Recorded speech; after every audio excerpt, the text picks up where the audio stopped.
It's very surprising that it has taken Mr. William Ruto all this time to realize how unpopular he has become among Kenyans.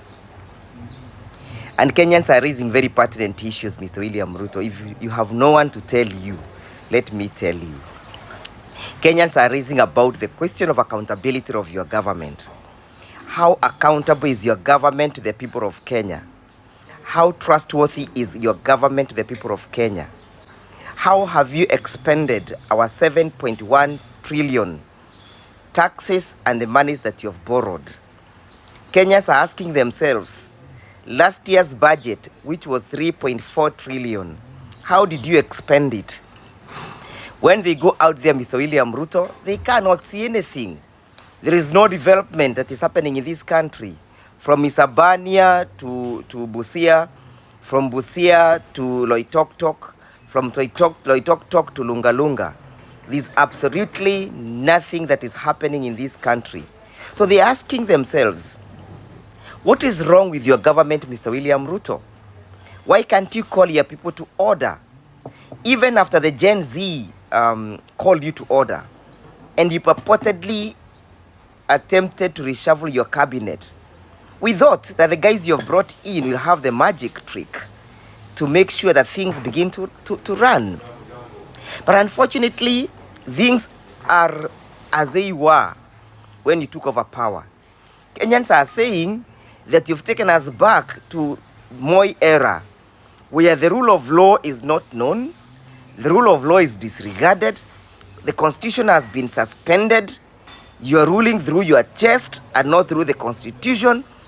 They're asking themselves, why is your government perpetuating and perpetrating abductions and extrajudicial killing of young people who are questioning your mode and your modus operandi of governance? And then they're asking themselves, is it worth to kill somebody who is just calling you to order?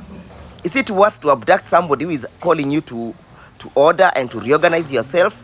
Is it justifiable for your government to keep on abducting people and killing them just because they're asking for your accountability?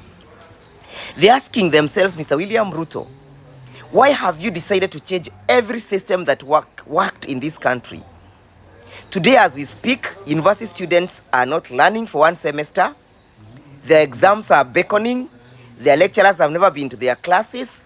So they are asking Mr. William Ruto, what is wrong with your government? What is this bottom-up that you spoke about? Was it a strategy and a policy to torment people? So they're asking themselves, why have you eroded our education system?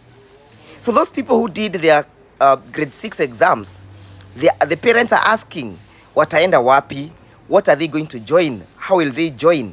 The farmers are crying. The business people, those that you purportedly appeared to sympathize with, the mamambogas are crying. You know, Mr. William Ruto, the country is rotten and the country is sick. And they are saying that this country needs a political surgeon who is going to precisely address the ailments that this country is suffering from. They are asking Mr. William Ruto, why have you not reigned over the security system apparatus? Why have you allowed the police officers and the Subaru boys to keep on killing people and abducting people? Why have you allowed the deterioration of the rule of law? Mr. William Ruto, the people are asking, why is corruption reigning in your regime?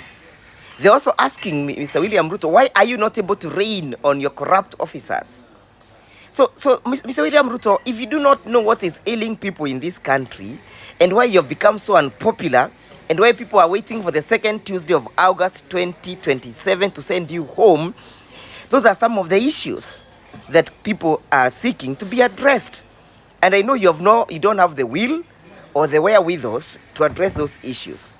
You are not a man who is known to be accountable to the people. You're not a man who is known to be accountable to the law. You're not a man who is known to be accountable to the constitution. And so Kenyans are saying that they need a political surgeon who is going to precisely address, diagnose the problem underlying this country and use the prescription as laid out in our constitution to address them. because we have a prescription. The only person we do not have is a physician and a political physician and a political surgeon to administer the prescription contained in our constitution. Unfortunately, Mr. William Ruto, you've never believed in it. You do not support the new constitution.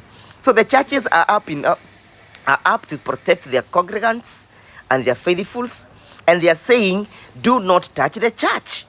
They are saying, keep away from the church. They are saying that the high time, if you find it fit and within your wisdom to resign, they are asking you to go now. They are also saying, should you not heed to the call to resign, Mr. Go, they are saying that they are going to deal with you on the second Tuesday of August 2027, when you'll have no cannons to stop them from removing you, cannons of water to stop you. They are saying that your guns on that day will be silent and no bullet will stop them from casting a vote as against you. They are saying, Mr. William Ruto, that on the second Tuesday of August, there is no tear gas that will stop them from casting a vote against you to remove you and send you to where you belong. On the second Tuesday of August, they are saying there is no battalion of soldiers or the company of soldiers or any brigadier or any cannon that will stop them from casting a vote to remove you from office.